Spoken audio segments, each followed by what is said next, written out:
Hi, welcome to yet another Zoom remote broadcast. This broadcast is being shared with local media outlets, not only local PEG access channels on the South Shore, but also 95.9 WATD, specifically Monday Night Talk. My name is Kevin Tacci, and this particular conversation that we're having, a lot of these conversations that I've been hosting via this Zoom platform has been COVID-19 related. And joining us for this particular special segment is, if you're seeing this visually, of course, next to me, if it's staggered correctly, is Peter Brown. Peter owns a business. He's also somebody who is a member of multiple Chamber of Commerce. I think he was recently the chair of the Plymouth Area Chamber of Commerce. Peter, welcome to the segment. Thank you, Kevin. Okay.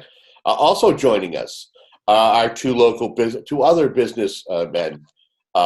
Richard Rosen. Richard Rosen, who is not only someone who owns two restaurants, a proprietor, he and his family, McGuigan's Pub and the patio at McGuigan's, but he's a successful realtor. Welcome to this segment, Richard. Thanks, Kevin. And then also joining us is Robert Hayes. Mr. Hayes owns, I believe it's Autotown. Am I correct, Robert? Yes, sir. And those locations are in Whitman and Abington. And the idea of this conversation is to kind of talk about how this unprecedented situation with COVID-19, the coronavirus, has impacted our lives, specifically business in general.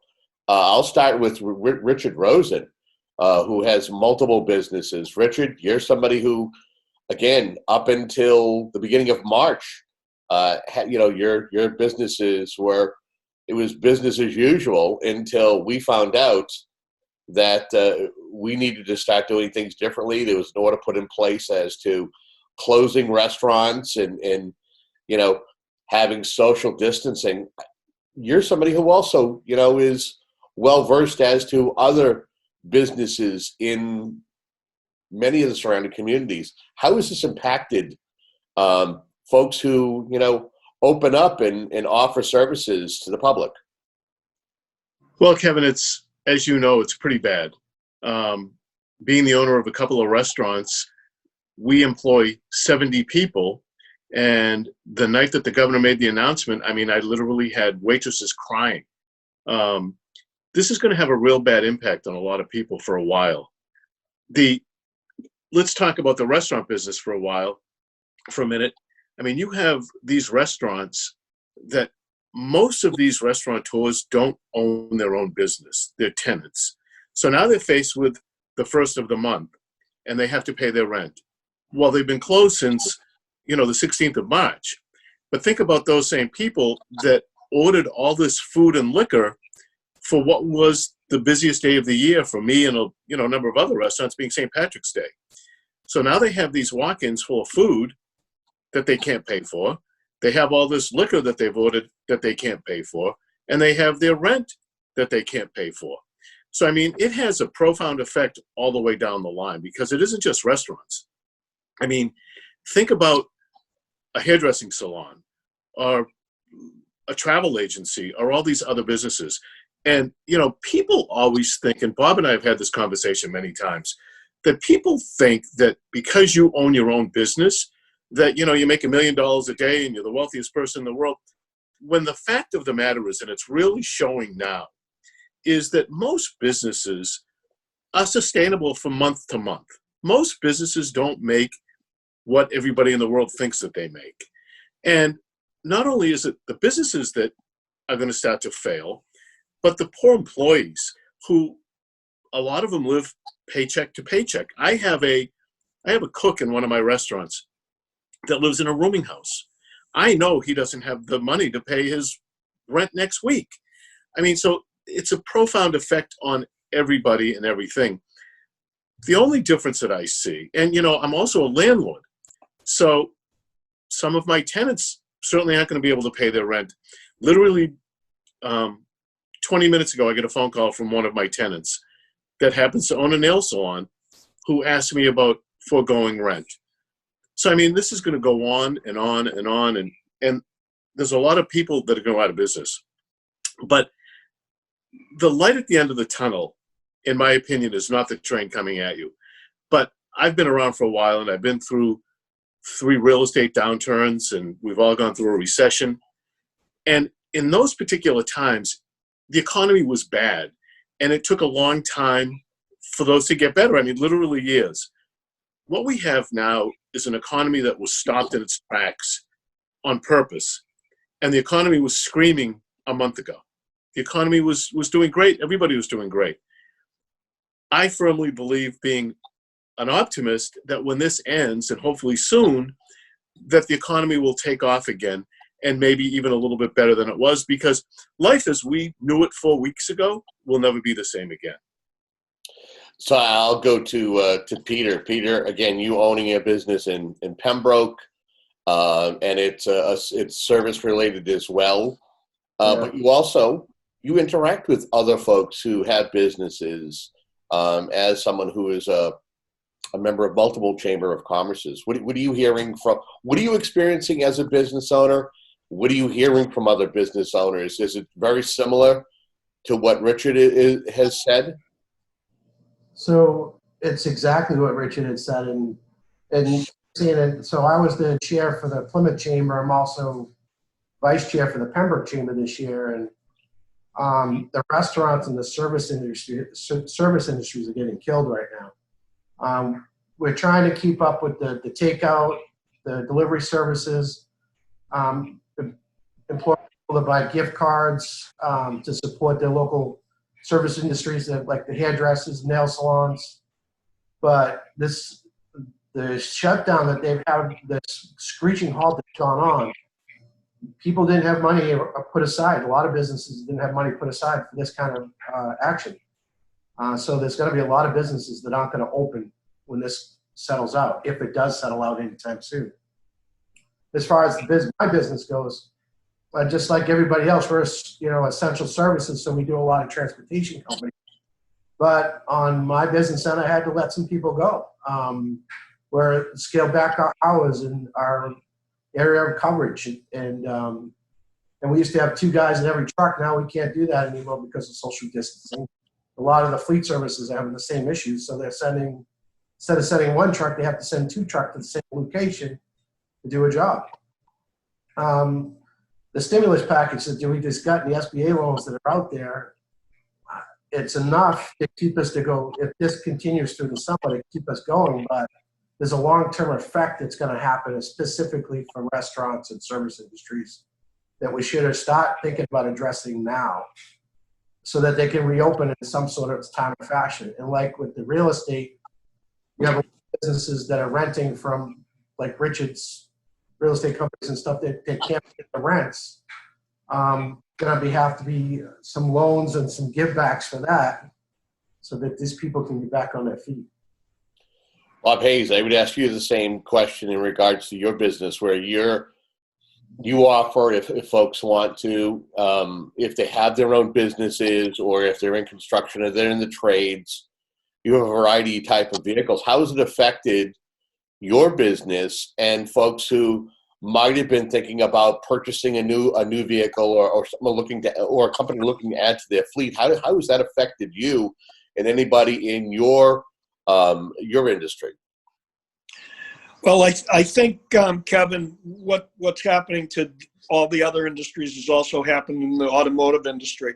One thing I've heard, as I've spoken to several business owners over the phone, because everybody's trying to rally around and figure out what they're going to do, is all these small businesses, whether it's 5 employees or 50 employees, the owners of the businesses are very concerned with what's going to happen with their employees. They're concerned that their employees are at risk, as Richard spoke about, having people that are going to have to pay rent and can't afford to do it. And I think that's a genuine concern with a lot of small businesses all throughout the country. They're worried about where their employees going to be when this is over.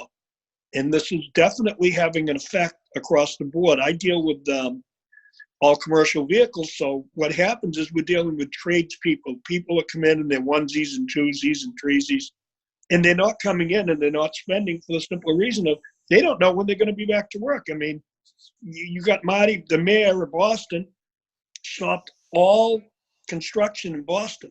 Well, all of those people live all within a 50 to 100-mile radius of the city of Boston, and they're all out of work. So when that happens, it not only puts all of them out of work, but it puts everybody in the small restaurant business, in the Mar and Pa store, in any of those places, puts them all out. So the ripple effect is tremendous. Kevin, can I say something, Kevin? Yeah, absolutely. This is an open conversation. So my 2 small restaurants employ 70 people. It's hard to believe, not all full time, but we have 70 employees.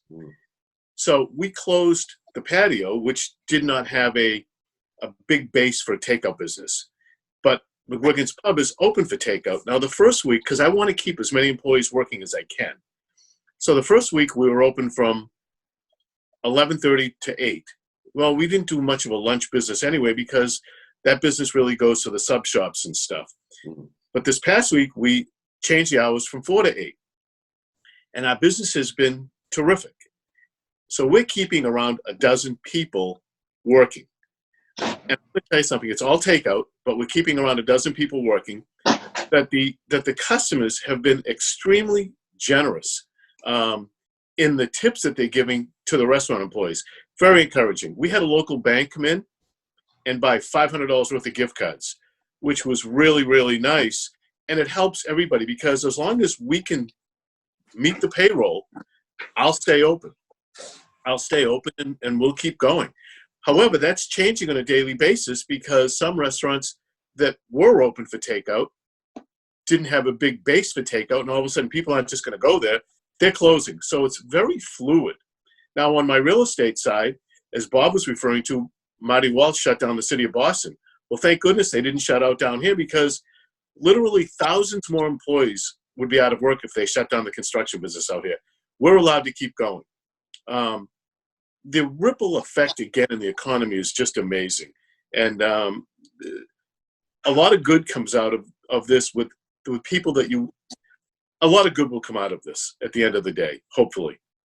This feels like an extension of, the horrific events that we suffered during 9/11, but this is a global thing that's happening. We know that we've seen this pandemic spread from country to country, from continent to continent. Any thoughts? Please feel free to openly share your concerns with how long this can go on. We know that Massachusetts Governor Charlie Baker initially had closed schools until April, the beginning of April. He has since pushed that back to May.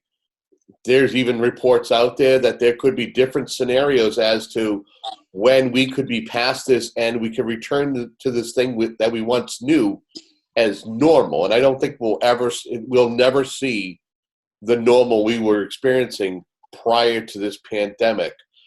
Peter, I'll go to you. Give me your thoughts. I think if anything, it's taught us that we got to be ready for anything now. This is not a bliss. This is not a weather event or anything like that. This is something that's totally unexpected. So now what we're experiencing is we have a lot of suppliers that we deal with. They've all gone COD. So we don't have terms with anybody right now because everybody's afraid of what's going to happen next week. So as a small business owner, my father always taught me to put the rainy day fund aside. So now now we're going to have to teach other businesses when they come back to be prepared for something like this.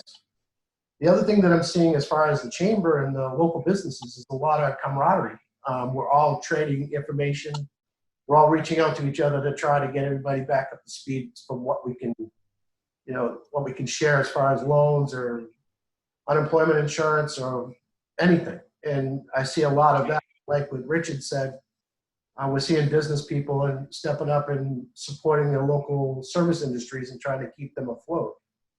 I don't know. It's just this. I've never seen anything like this, and I just remember my dad when we went through the gas lines, and I mean, we learned how to survive, and so I just trying to instill in my employees, the ones I laid off and the ones I kept, that we've been here 42 years and we're going to be here longer than that. And it's just got to be patient and help the person next to you and just be careful. I want to go back to Kevin, you touched on schools, not to interrupt, but you did touch on schools, and that's a whole nother large segment of people that are out as the current time. If you as you know, moving forward, teaching and learning is happening. Most school districts, in fact, if not all school districts in the Commonwealth, are doing remote teaching and learning for students. I know that Whitman-Hanson has been on the forefront of making sure that everybody has a device, whether it be Chromebooks you can pick up, you can make an appointment in the Whitman-Hanson Regional School District, so that you can have interaction with your teacher, and the teachers are hard at work making sure that students are learning. But you have a giant segment of that population that are uncontracted, that are now, whether it be from rubbish pickup to cleanup, it's just a huge body of people throughout the Commonwealth that, again, it have put out of schools so that they're out, and it's no one's fault. Nobody's blaming. I don't think there's anybody to blame here. I see a lot of finger pointing at politicians, and I think that's that second string quarterbacks that have never been elected that always can say, oh, they should have done this, or you shoulda, you coulda, you woulda. This is unprecedented. These people are working as hard as they possibly can, from the governor on down, all the way up to the top of the chain, to make this thing move forward. And it's just one of those things that it's difficult. This is a time for unity. This isn't a time for pointing fingers. This is a time to show the country how strong we are and how great this country is, and pull together, and let's get through this together. Let's make this work. Let's learn a lesson from it. This is a lesson learning time.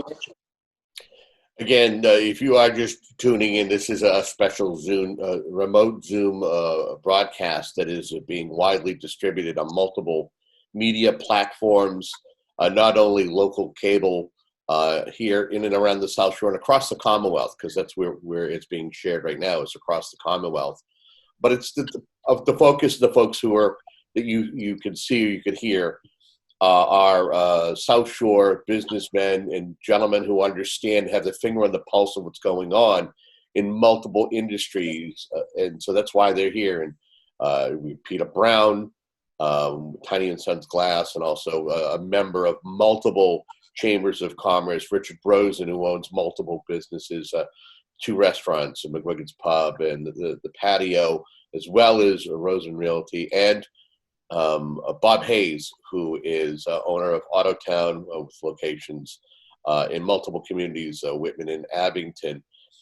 Richard, you were gonna follow up with what's going on regarding businesses and business practices. And I know Peter had mentioned you in regards to sharing information and how important it is. Do you feel that there is a camaraderie, that there is information being shared so that everybody can kind of make it out on the other side when we see the number of coronavirus positive tests and folks who are affected start declining?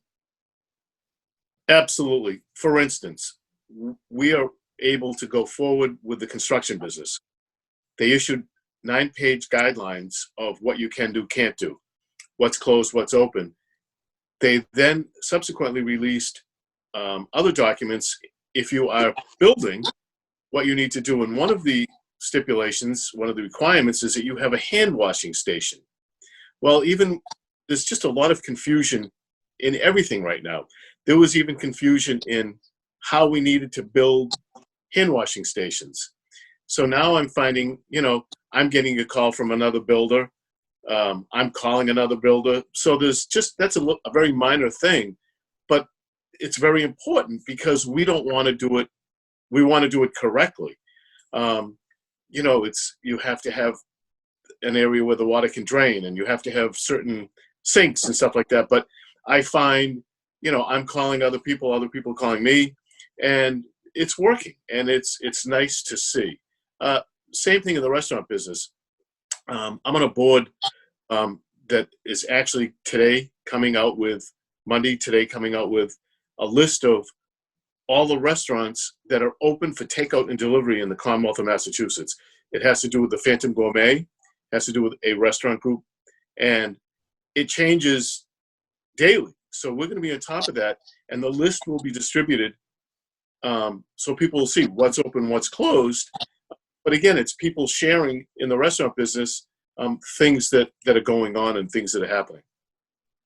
I guess I would ask is, we don't know when we can relax the social distancing, when we can start collectively, whether we go to restaurants or we go to large gatherings, whether it's a concert or a play or to the movies. The longer this goes on, what are your thoughts collectively as to the damage that can be done to business? If this stretches into the summer and beyond, could we see businesses that might have been able to sustain for the first couple of months go away because they're not built that way? There wasn't a plan in place for that. Peter? Well, certainly. And we're starting to see it now. We're seeing a lot of people just shutting their doors because they know they're not going to be able to make it through the summer. And I don't think there's anything that the government can do unless they can corral this virus.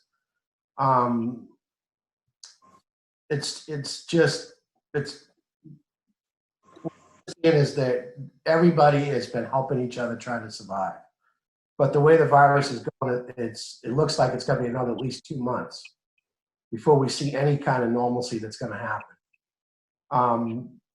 There's a lot of businesses, a lot of startups that just started. I mean, a lot of local businesses. Perfect example is Plymouth Center. The downtown, they were gearing up for the 400. So there was a lot of businesses that came in just specifically to be there for the 400. A lot of the events get canceled, so these businesses were relying on these events. They're not going to be around by the end of the summer. We're seeing nonprofits canceling a lot of profitable events through the summer that a lot of these nonprofits are probably going to be going away by the end of the year. So we're going to have to sit back and look and see who is viable, who can survive it, and try to help those people that can survive. And the people that don't, try to help them so they can get acclimated to either get jobs or get relocated someplace else so that they can survive. But it's going to be a long haul. Peter, I'm going to come back to you in a minute for the about the America's Hometown celebrating 400, but I want to give Bob and Richard a chance to kind of weigh in and give their thoughts on if this does extend beyond a month, 2 months, we end up going into the fall. Richard, your thoughts? So every day that this goes on, it's a little bit worse for a lot of businesses and employees. Let's not forget the employees. Sure. Every day. I mean, so, I don't want to be the doctor of doom, but, what about the hairdresser that's a single mother that can't work, has no money? I mean, there are so many of those stories, but the longer that this goes, the worse it's going to be. I mean, already, and it's only been a couple of weeks, and it goes back to what I said originally, people have this misunderstanding that if you're in business, you're making a fortune. It's not true. And this will show it. I mean, last week, I'm not going to tell you who it was, but I was talking to a banker and he said, yeah, we got a call from the landlord that said this guy called and said, been there 5 years. Said, I can't go on. I'm done. The keys to the store in the mailbox. I mean, the longer we go, there are going to be way more stories like that.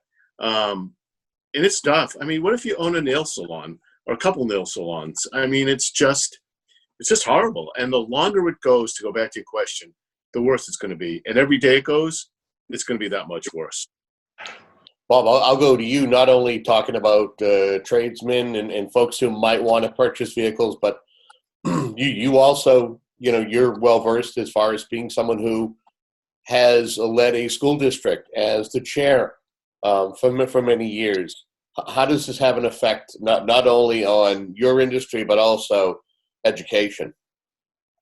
Well, as I referred to earlier, Kevin, every day kids want to be in school. I know that, there's discussions. Kids love the structure. And not only do the students love the structure, the teachers love the structure, the parents love the structure. And when you break that particular mold and you have everybody at home, not only are you not earning money, but it's costing you more money.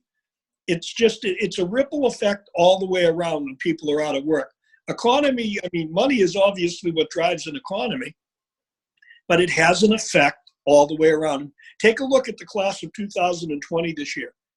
Graduation is in jeopardy all over the state, and everybody's trying to make different ideas of how they're going, because the senior year is your senior year. You only get to do it one time. So there's a lot of senior events that these kids are going to miss, and it's difficult. But on the upside, I have to say the American people are very, the ingenuity of American people is amazing. And the discussions we've had about how to do proms, how to do graduations, how to move forward with all of that. But the very support structure, think of all the support structure business-wise that even caters to that segment. Think about the wedding industry, how that goes. Personally, it hits home with me. I have a daughter that's getting married very soon, and they've canceled the event. And it was a big event. It's a thing of, again, it's cash money, it's dollars and cents, and all of that goes away when this continues to go on. On the upside, because you have to look to the upside, this is going to change how businesses do business, maybe like you've never seen before, because we've never seen this type of a problem in the United States. It's never hit home like this. So you're going to see businesses change how they do. I think you're going to see services change. There's going to be new stuff that pops up, such as deliveries and takeouts and all of the above that restaurants, a lot of them didn't cater to before. But you're going to see it change. The United States, the way it was, I don't think you're ever going to see it come 100% back. I think you're going to see the way the business world operates, we're going to be forced to change in a lot of ways. Kevin, can I add some good news to this? Please do. So on the real estate side, people are still buying houses.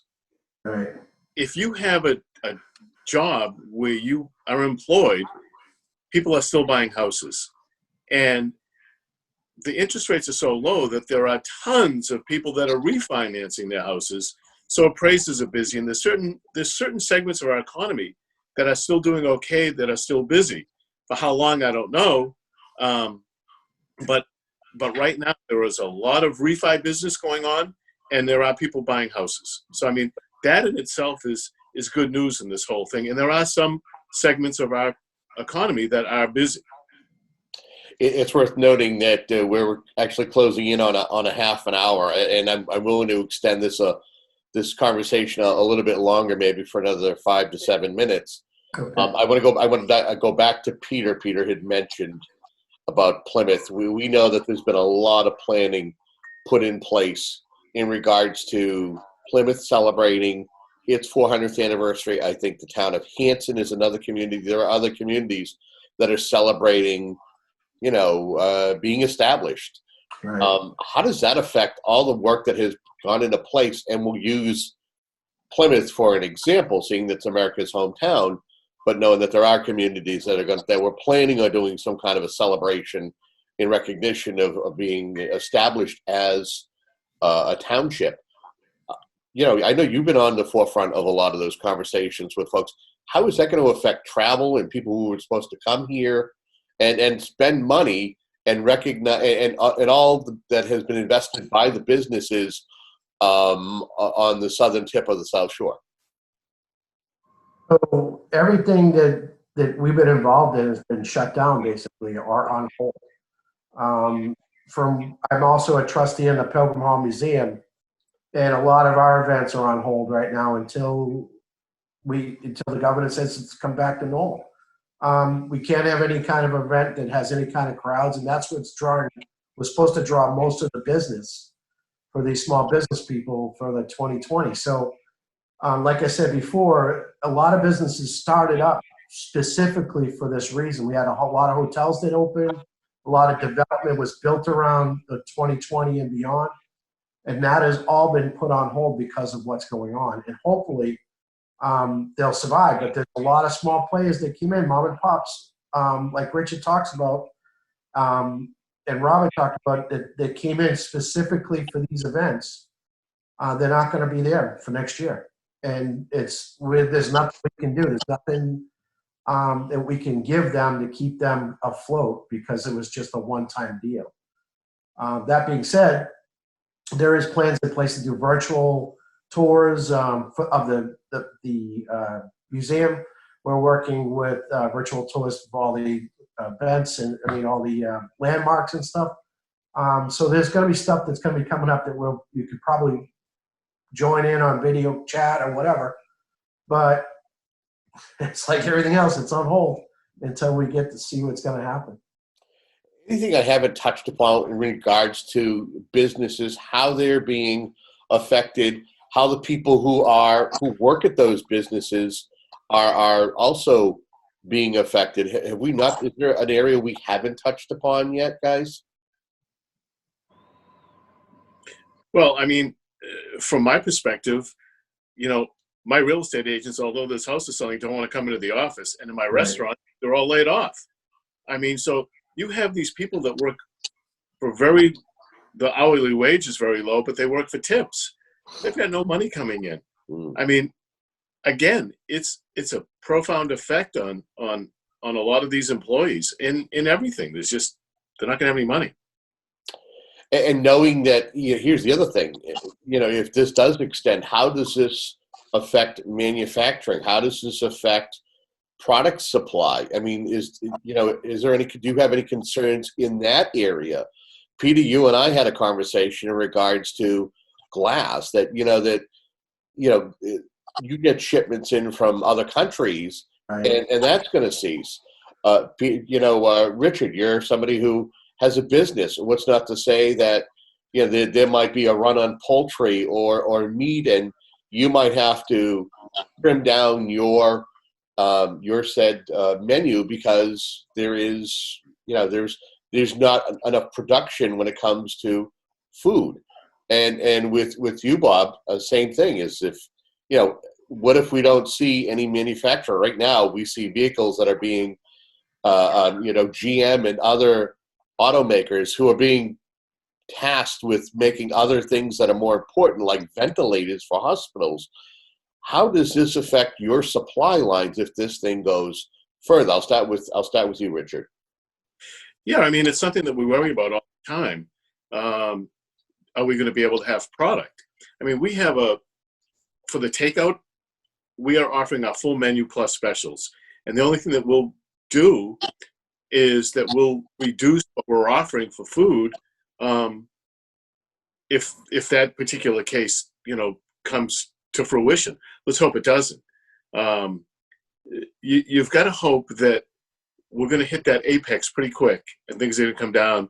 And, I watched a show the other night with Bill Gates. And listening to him, it's no wonder he's one of the richest guys in the world, because the guy is brilliant.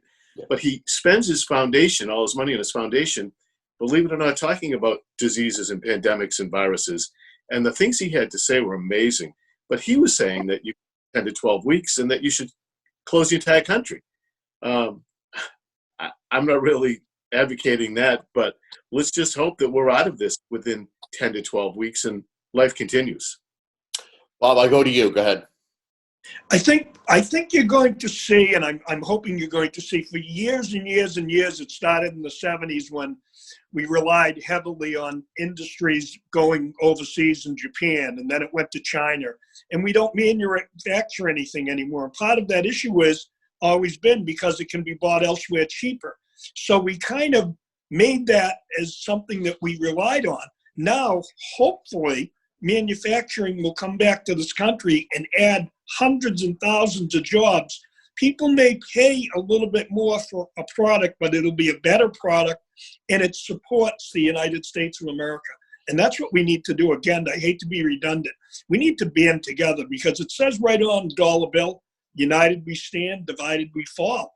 And we need to stand strong with each other, with your neighbors, support each other, buy stuff that is manufactured in the United States, and see how great this country really is. And I think that's where we've lost our way on the last 40 or 50 years. We've relied too much on manufacturing out of the United States because the key word was it's cheaper, like gasoline. Right now, gas is $1.58 or $1.62 in Whitman on the gas wars. Whitman's probably the cheapest in the state because we have the gas wars going on and it goes down every day.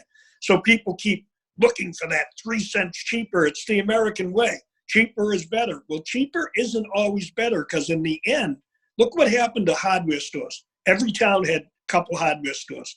Yeah. Now there's one hardware store per 5 or 6 towns because it's so difficult to make any money because every one of the big discount box stores sells all the items that a hardware store might sell a few of, and they discount it right to the base.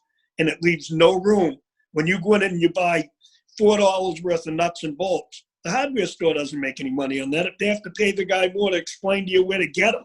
Right. So that I think may come back in the United States, and it may come back in a strong, strong way. And that's kind of what I'm hoping. I'm hoping that we band together, we stick together, we spend the money and manufacture it here in the USA and keep us the strongest nation in the world.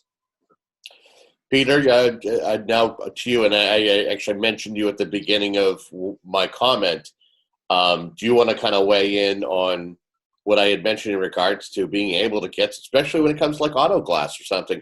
Folks don't realize that we might see a shortage soon. Yeah, a lot of the manufacturing is out of country, and like Robert said, it went to the cheapest bidder. Basically, we're seeing that with a lot of supplies throughout the country. And the problem we're having right now is that the people want that product for an inexpensive price, and that's why this manufacturing went across overseas, because they're paying people a quarter of what we're paying people here. So if we're going to have manufacturing come back to America and have these supply chains internal, we got to either change the way the world is how they pay their help, or we're going to have to realize that we're going to have to stop paying more for product. And we're going to have to stop paying people more so they can afford that product. That being said, as far as our supply chain right now, our supplies are pretty good through October. Our issue right now is the COD. A lot of the suppliers are going to COD because they're unsure of what's going to happen next week. Even if you had the best terms you could ever have, we're seeing a lot of the suppliers asking for cash in demand. So unless you have a good cushion or a base that you can borrow from, it's going to be tough for a lot of our small businesses, especially in the automotive industry, that do repairs to get this product. But, you know, in the long run, it's going to weed out a lot of people that shouldn't have been in business in the first place, I believe. And the stronger people that would do this, to do the job right, to stand behind their product, to keep their employees employed, I think will survive. We just got to work it out.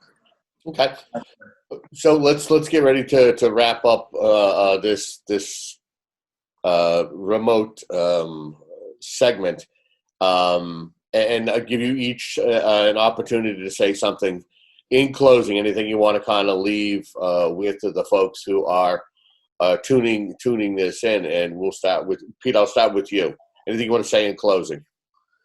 Yeah, my dad left me a business that I can't screw up, and even in this virus crisis that we have right now, I'm blessed that I have a base that I can work with. And as long as I keep doing the job right and keep people happy and keep my employees safe, I think I'll be able to survive. As far as the chamber and the other businesses go, I'm always here. So anything I can do to help with you, or like I know Richard was talking about statewide restaurants, if you could send me a link for that, I'll share it through my contacts. And Robert, with commercial trucks and product with stuff like that, I'll help you as much as I can. But right now, we're all in this together, and we just got to survive it. Mr. Hayes, anything you want to say as we close out the segment?